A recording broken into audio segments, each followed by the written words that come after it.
Sir हम देख रहे हैं कि सेकेंडरी मार्केट्स में तो थोड़ी सुस्ती आई है, बट प्राइमरी मार्केट्स में एक्शन बहुत बढ़ गया है। कल की एक ब्लॉकबस्टर लिस्टिंग रही हैप्पीएस्ट माइंड्स की, अब रूट वन की लिस्टिंग अगले हफ्ते होने वाली है और 3 आईपीओज आ रहे हैं अगले हफ्ते। क्या संकेत लेना चाहिए सर, जब प्राइमरी मार्केट्स थोड़ी में इतनी अच्छी एक्टिविटी आ जाए, फंड रेजिंग, आईपीओज आ रही हों, तो कैसे देखना चाहिए इस संकेत को, और बाजार का एक्साइटमेंट इन आईपीओज पर भी आपको आते हुए दिख रहा है? दोस्तों, अगर आप बाज़ार में ट्रेडिंग या निवेश करते हैं और अभी भी ब्रोकरेज के नाम पर अपने हज़ारों लाखों रुपए बर्बाद कर रहे हैं, तो अब बदलिए और देश के सबसे अच्छे और भरोसेमंद ब्रोकर एंजल ब्रोकिंग के साथ में जुड़िए, जहां पर आपका ब्रोकरेज कुछ भी नहीं लगता है। ब्रोकरेज लगता है तो सिर्फ इंट्राडे ट्रेड में, वह भी सिर्फ 20 रुपये। तो लिंक डिस्क्रिप्शन में है, वहाँ पर जाकर आप अपना अकाउंट ओपन करा सकते हैं एंजल ब्रोकिंग से। देखिए दीप, एक चीज़ मैं आपको बता दूं, बाजार है ना, अच्छे प्रोमोटर्स को रिवॉर्ड करता है, पहली चीज़। दूसरी चीज़, अच्छा प्रोमोटर वो है जब बाजार आपको पैसे दे रहा हो तो इज्जत से ले लीजिए, थैंक यू वेरी मच बोल के। तीसरा, स्मार्ट प्रोमोटर वो है जो ये समझता है कि मैं जो आईपीओ लेकर आ रहा हूँ, जो मेरी कंपनी को मैं लिस्ट कराने के मूड में हूँ, अगर मैं उसका वैल्यूएशन थोड़ा सा सस्ता कर दूँ, फर्ज करिए आप 10 या 15% की इक्विटी का आप आईपीओ लेकर आ रहे हैं या 25% की इक्विटी का आईपीओ ला रहे हैं, और वो 25% की इक्विटी आप थोड़े से हल्के दामों में बेच दें, थोड़े से हल्के दाम। मैं ये नहीं कह रहा कि आप एकदम भी अनाप शनाप कोई भी दाम में बेच दें। अगर कोई एक इन्वेस्टर है, उसको 20 से 25%, 15% की अपसाइड लिस्टिंग पर दिखती है, तो वो पैसा लगाने की सोचता है, करेक्ट। और अगर 20-25% की अपसाइड आप छोड़ देते हैं छोटी इक्विटी पे, तो आपकी जब लिस्टिंग होती तो इतनी धुआंधार और इतनी बढ़िया लिस्टिंग होती है कि आपकी बाकी 75% हिस्सेदारी जो है ना, उसका भी वैल्यूएशन बहुत तगड़ा कर देती है। ये समझदार प्रोमोटर जो है वो ये ऐसा सोचते हैं, और मैं यही चीज़ देखने वाली है। आज हैप्पीएस्ट माइंड को देखिए, हर आदमी मानता है ना बहुत महंगा है, वैल्यूएशन के हिसाब से आप देखेंगे है महंगा है, अब है महंगा और महंगा रहेगा। क्यों? क्योंकि प्रोमोटर्स ने स्मार्टली काम किया है। ओके, प्राइसिंग जो आईपीओ की होती है वो अच्छी रहनी चाहिए, और यही एक अच्छी स्थिति है इसमें। आप कल हैप्पीएस्ट माइंड्स की लिस्टिंग देखिए, इशू प्राइस से डबल पर तो लिस्टिंग हुई, और उसके बाद भी आपने पूरा दिन एक्शन देखा, और कुछ फंड बाइंग भी हमने स्टॉक पर आती हुई देखी। तो ऑलरेडी एक्साइटमेंट था, सब्सक्रिप्शन फिगर्स बहुत ज़्यादा थे, और उसके बाद आपने लिस्टिंग के बाद डबल होने के बाद भी आपने फ्रेश खरीदारी इस स्टॉक में देखी। तो कहीं ना कहीं मार्केट्स पर इंटरेस्ट काफ़ी ज़्यादा है जहाँ तक आईपीओ मार्केट्स का सवाल है, और इसलिए आप देख रहे हैं कि अच्छी लिस्टिंग गेन्स के बाद भी अगर कुछ लोगों ने मुनाफा बुकिंग कर लिया तो फंड्स आ रहे हैं खरीदारी करने के लिए, और ये दिखा रहा है कि मार्केट में कितना स्ट्रेंथ है। तो सर, ये जो प्राइसिंग, अट्रैक्टिव प्राइसिंग वाले आप बात समझा रहे थे, उस पर थोड़ा डिटेल में समझाइए सर। तो दीप, बात यही है कि ज़्यादा समझदार प्रमोटर वो है जो आईपीओ को सही प्राइस पर करे। और अब एक बार दमदार लिस्टिंग होने के बाद है ना, क्वेश्चन बहुत हो जाए। सपोज मुझे हैप्पीएस्ट माइंड के आईपीओ में अलॉटमेंट मिला, अब अगर 370 वाला 300 हो भी जाता है, तब भी मेरी कॉस्टिंग 166 की है, तो एक जो सप्लाई होती है ना इमीडिएटली, एक्सेप्ट उन लोगों की जिन्हें पहले दिन पहले घंटे में बेचना है, वो तो फर्स्ट डे फर्स्ट शो वाला मामला है, वो तो हैंड्स बदल ही लेते हैं, उनकी तो बात खत्म। और जिन फंड्स को लंबे समय के लिए लेना है, वो ये नहीं सोचते कि मेरे को 300 में लेना है, 350 में लेना है या 450 में लेना है। जो फंड्स 1000 का 800 का टारगेट लेकर चलते हैं, वो तो पहले घंटे में लेते हैं। मैं आपको एक इंटरेस्टिंग किस्सा सुनाना चाहता हूँ। एक बहुत जाने माने फंड मैनेजर हैं, उनको मैंने पूछा, और आमतौर पर वो लिस्टिंग के दिन उनका फंड बड़ा एग्रेसिवली शेयर खरीदता है आईपीओ के, जो आईपीओ की कंपनियां उन्हें पसंद हो। तो मैंने उनको पूछा कि मैंने कहा आप इतना एग्रेसिवली क्यों लेते हैं कि स्टॉक डबल हो जाता है, आराम से धीरे धीरे लीजिए ना, जरूरी क्या कि आप पहले दिन पहले घंटे में आप सारा शेयर खरीद लें, पूरी तो जिंदगी पड़ी है, अक्यूमुलेट कीजिए। उन्होंने बहुत एक स्मार्ट आंसर दिया और बहुत वो इंटरेस्टिंग है। उनका ये कहना था कि जो वॉल्यूम आईपीओ में लिस्टिंग के दिन होता है, पहले दिन डिलीवरी वॉल्यूम, वो वॉल्यूम वापस कभी नहीं होता, पहली चीज़। दूसरी चीज़ ये कि जो इन्वेस्टर्स, ट्रेडर्स शॉर्ट टर्म है और जिन्हें पहले घंटे पहले दिन बेच कर जाना है, लिस्टिंग पर मुनाफा कमाना है, वो पहले दिन दे देते हैं, और जिनको नहीं देना होता वो आमतौर पर बहुत लंबे समय के लिए रखते हैं। तो अगर हमें कोई कंपनी पसंद है और जिसमें हमें इन्वेस्ट करना है, तो फिर हमें 10 या 20% का हम वो चीज़ नहीं देखते हैं, क्योंकि हमारे पास एंकर बुक में भी मिला। जिससे सपोज किसी ने हैप्पीएस्ट आईपीओ में इन्वेस्ट किया है, उन्हें 166 रुपये की एंकर बुक में मिला है, 1 महीने का लॉक इन होता है, वो 1 महीने के लिए तो खरीदते नहीं है।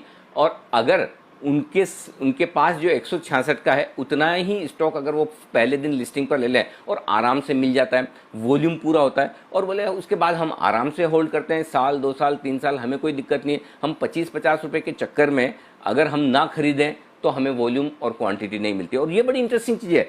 कई बार आप सोचते होंगे ना, हम सब ये सोचते हैं कि इतनी धमाकेदार लिस्टिंग हुई तो बेचता कौन है, खरीदता कौन है। तो खरीदने वाले वो फंड्स होते हैं जो 3 साल का 5 साल का व्यू लेकर चलते हैं। मसलन देखिए अंबर, डिक्सन, प्रताप स्नैक्स, ऐसे ढेरों आईपीओ आए हैं जहां एफएल इंडिया, जहां लिस्टिंग के दिन तगड़ा वॉल्यूम होता है और फंड्स खरीद के जाते हैं। तो मेरा पॉइंट सिंपल है, आप एज अ प्रोमोटर अगर उन प्राइसिंग सही रखेंगे तो फंड्स आपको रिवॉर्ड करेंगे, इन्वेस्टर्स आपको रिवॉर्ड करेंगे। आपके आईपीओ में थोड़ा सा पैसा आप कम रेज करेंगे, लेकिन बचे हुए इक्विटी की जो वैल्यू बनेगी वो ज़बरदस्त होगी।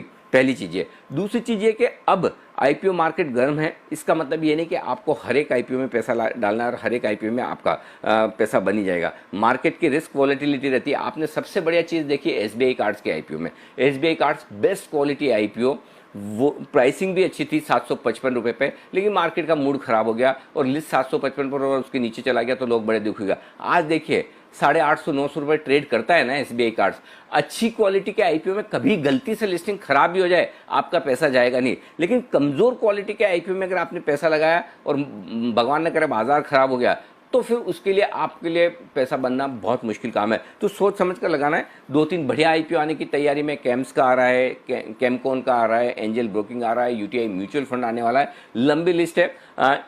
इन जनरल ये कहना मुश्किल है कि कौन सा लगाना है। मैं हर आईपीओ को कोशिश करूंगा आपके सामने रखने की, विश्लेषण करके कि किस आईपीओ में लिस्टिंग के लिहाज से पैसा लगाना है, किस में लॉन्ग टर्म के लिहाज से लगाना है, वैल्यूशंस क्या हैं क्या नहीं है। लेकिन मैं सारे प्रमोटर्स को ये ज़रूर कहना चाहता हूँ, अगर आपको चाहिए कि आपका आईपीओ सक्सेसफुल हो, 2 काम करिए। पहला काम, आप प्राइसिंग अच्छी रखिए जहां लिस्टिंग पर कम से कम 25% सीधा आपको गेंस बनता हुआ दिखे। आपके जो लिस्टेड पीयर्स हैं उसके मुकाबले में आपका वैल्यूएशन 25% कम होना चाहिए, पहली चीज़।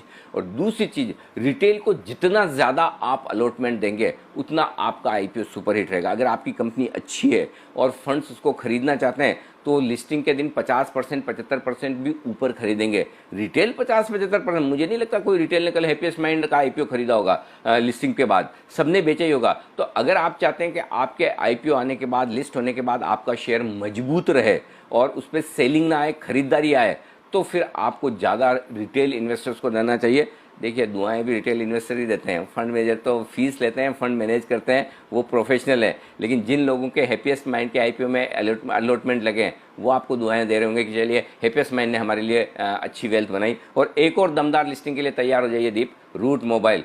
मंडे को धमाल कमाल यहाँ भी होने वाला है, बहुत ज़बरदस्त। और इसीलिए हमने दोनों आईपीओ में बहुत एग्रेसिवली पैसा लगाने की राय दी, रूट में भी। और रूट भी कोई बड़ी बात नहीं, अच्छा खासा 75-100% ऊपर अगर ये लिस्ट हो जाए। मैं एग्जैक्ट लिस्टिंग पर स्ट्रेटेजी आपको मंडे बताऊंगा, लेकिन दमदार लिस्टिंग एक और रूट मोबाइल की तैयार है आपके लिए। जुड़िए इंडिया के नंबर 1 ब्रोकर जिरोधा के साथ और अपने लाखों रुपए बर्बाद होने से बचाइए, क्योंकि यहाँ ब्रोकरेज लगता है ना के बराबर। ब्रोकरेज लगेगा सिर्फ 20 रुपए, वो भी इंट्राडे ट्रेड में। तो आज ही जुड़े जिरोधा के साथ, लिंक है डिस्क्रिप्शन पे, क्लिक करें और अकाउंट ओपन कराएं। एक एरिया है मार्केट्स का जहां पर आप भरपूर एक्शन देख रहे हैं। कल हैप्पीएस्ट माइंड्स की तो बम्पर लिस्टिंग हुई, आज थोड़ा क्वाइट है स्टॉक ट्रेड में, पर एक और बड़ी लिस्टिंग आ रही है और साथ ही 3 आईपीओज। तो अगले आने वाला हफ्ता प्राइमरी मार्केट्स में काफी एक्टिव रह सकता है। जानते हैं क्या रहेगा एक्शन, कौन सी कंपनीज आईपीओज लेकर जो आ रही हैं। कुशल ने रिसर्च तैयार करी है। कुशल बताइए, निवेश के और कौन से मौके मिलेंगे अगले हफ्ते बाजार में? बिल्कुल दीपांशु, पर सबसे पहले हैप्पीएस्ट माइंड्स की अगर आप देखें तो जो ओपनिंग प्राइस के लिहाज से अगर आप देखें तो पिछले 10 साल में सबसे दमदार लिस्टिंग जो है हैप्पीएस्ट माइंड्स की रही है। इनफैक्ट ये डीमार्ट और आईआरसीटीसी को भी पीछे पछाड़ते हुए नजर आए हैं।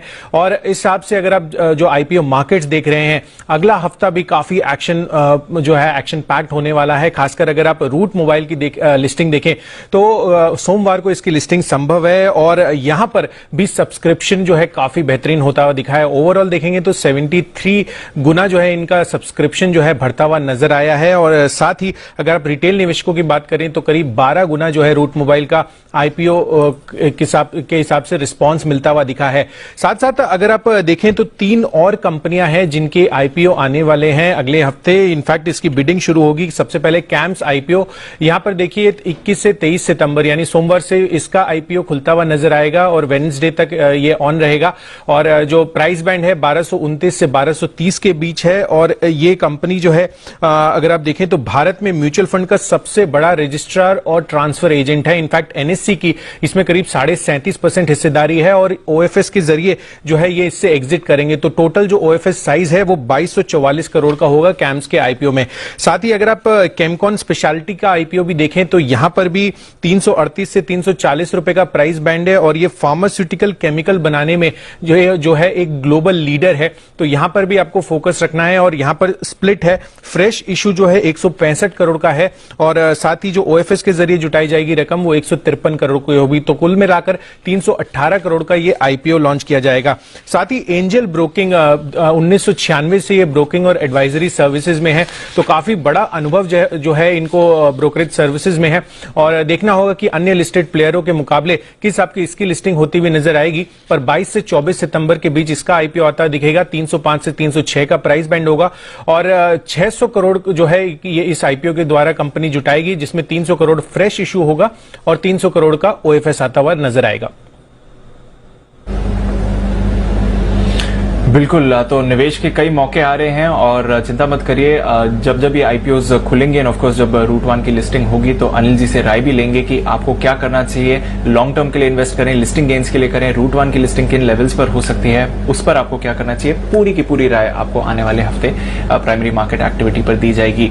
अमरीश सर, हैप्पीएस्ट माइंड्स जैसे कि कुशल बता रहे थे, शानदार लिस्टिंग हुई है, डबल हो गया स्टॉक लिस्टिंग वाले दिन और फिर वो गेन्स होल्ड करें। आज थोड़ा क्वाइट है पर आईपीओ को में जिसको चांस नहीं मिला हो, क्या इन लेवल्स पर इन्वेस्ट करना चाहिए अगर आप लॉन्ग टर्म के लिहाज से देख रहे हैं या फिर अब वैल्यूएशन थोड़ी एक्सपेंसिव हैं? वैल्यूएशंस थोड़े बहुत एक्सपेंसिव है क्योंकि जब इश्यू किया था इसका जो डिस्काउंटिंग था करीब 17 टाइम्स था and now it's already about 36-38 times. और इनका जो ग्रोथ भी देखते हैं आगे जाके जो इन्होंने मैनेजमेंट ने बताया है that it's about 20% growth expected है up to FY25। This compares a bit lower, to the peers. Peers में हम लोग ग्रोथ देख रहे हैं करीब 26% का ग्रोथ देख रहे हैं। तो ये सब देखते हुए इस लेवल पे थोड़ा एक्सपेंसिव लग रहा है। if it corrects possibly about 20-25% from these levels, which is decently high, and it is possible यदि मार्केट अच्छा करेक्ट करता है तो ये भी करेक्ट करेगा। शायद उस वक्त लेना चाहिए from a longer term perspective, but not at the current levels.